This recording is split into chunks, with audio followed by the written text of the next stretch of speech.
that we have. Thank you, Mr. Speaker. Minority Leader.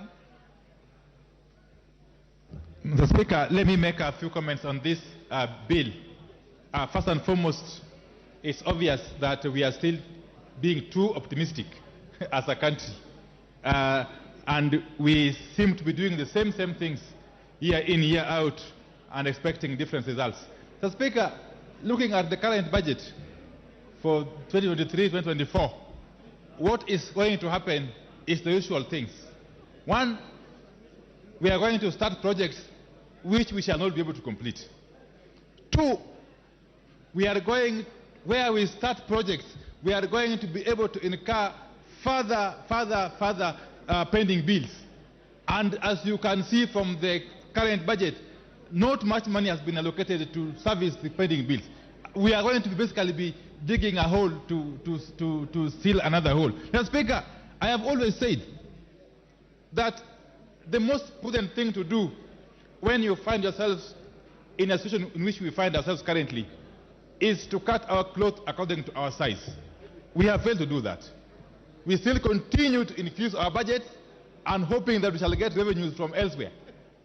Mr. Speaker, the other thing you need to do when you are in a similar situation is to basically stop starting new projects which are not emergency, which are not critical, and attempt to complete the old projects. That we are not seeing in this budget, because unless you deal with the pending bills, how will you ever complete the old projects, Mr. Speaker? Mr. Speaker, but I am more concerned, as I conclude, I am more concerned, and I've got all tremendous respect and confidence in the chairman and the committee budget. But there's a problem, Mr. Speaker, which we are beginning to see rearing its ugly head in this country. The type of mega corruption cases that we are beginning to see in this country, Mr. Speaker, is a cause for worry.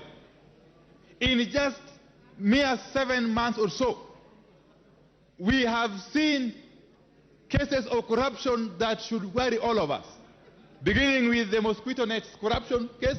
Mr. Speaker, some of us who come from malaria-prone areas do understand the sensitivity of this matter.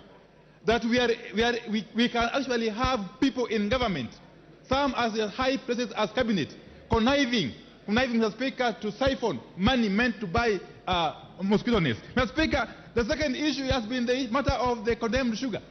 We do not know as yet what became of the matter of the sugar which was condemned and was stolen from our own warehouses. Mr. Speaker, this is a matter that should concern this House, if not anything else. Mr. Speaker, the third issue is now the latest scandal, the edible oil scandal, which is running into billions and billions of Kenyan shillings.